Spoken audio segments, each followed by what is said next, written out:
Haji nagi haji.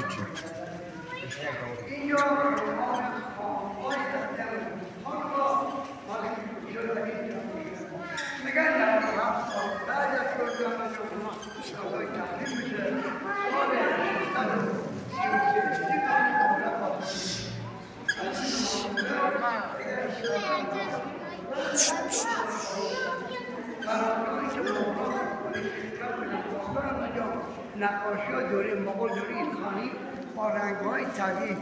از ریشه دستانی از بود دستان زده دیگر استادکاران نقاش که احتمالاً هندی بوده داری نوشته سلطانشاه نقاش اگه بناش نوشته استاد عبدالوهاب رنگ‌های دوره پالی دستگاه ما بگیم در آن برای مردم باد بوده تاثیر مردم سنجا بودن نماز سلطان می‌خوندن یادگاری ها رو دیوار از دوره تیمور به بعد نزدیک به 600 سال تاریخ زده از ها بودن رو شده یک مواد یک سال بودن اون پاس نمیشد نگه تو داره خدا رو کوچیک که جا داریم نشانه چهره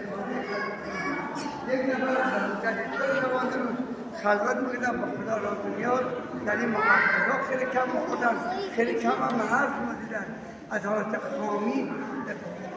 عنوان چلخانه که خود احمد جامی 18 سال ریاضت بکشم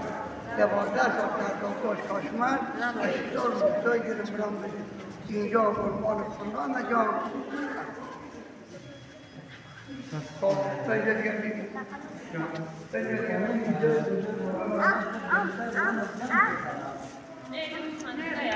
بردن تو نه همین کنن افسر نگرم توی